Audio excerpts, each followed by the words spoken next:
राधे राधे दोस्तों, मैं कमला मौर्य अपने यूट्यूब चैनल पे आप सबका स्वागत करती हूँ और फेसबुक पेज पर भी आप सबका स्वागत करती हूँ। दोस्तों, लेके आई हूँ एक विवाह गीत जो रोज रात को लगन में गाया जाता है। कैसा लगा कमेंट के माध्यम से आप लोग जरूर बताना।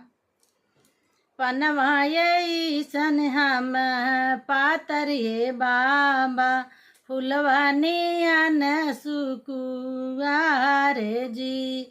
पनवा के ऐसन पातर हम बाबा, फुलवानियन सुकुआर जी।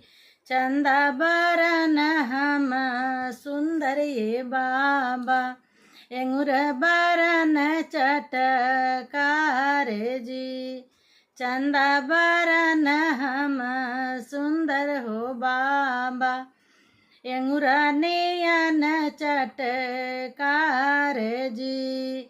सांवर बरन बर खोजबो बाबा, हमरे न रचब बियाह जी।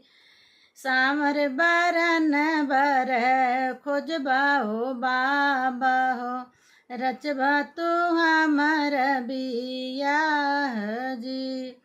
पूर्वाई खोजे बेटी पछुआई खोजे, खोजैली देश संसार जी।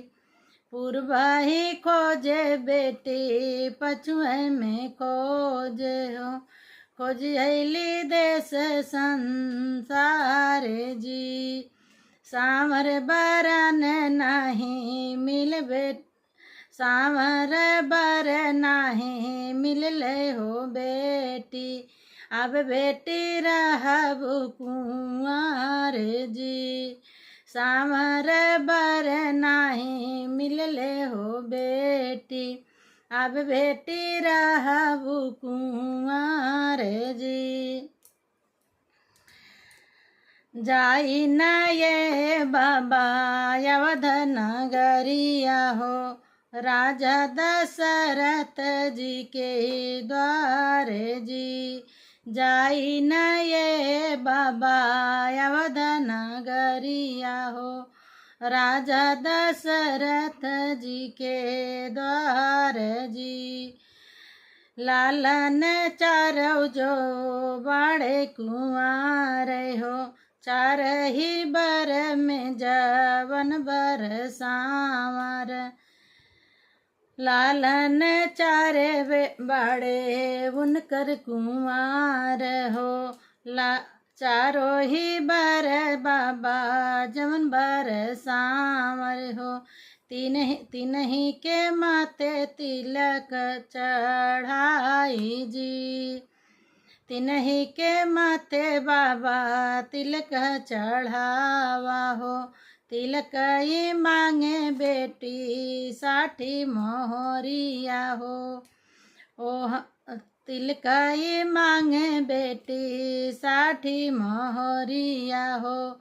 ओ हाथ मांग ले जई चार जी, सोने के छात्र छाउक, सोने के छात्र चौक चढ़ मांगले हो, कोहबर मोतियन हार जी।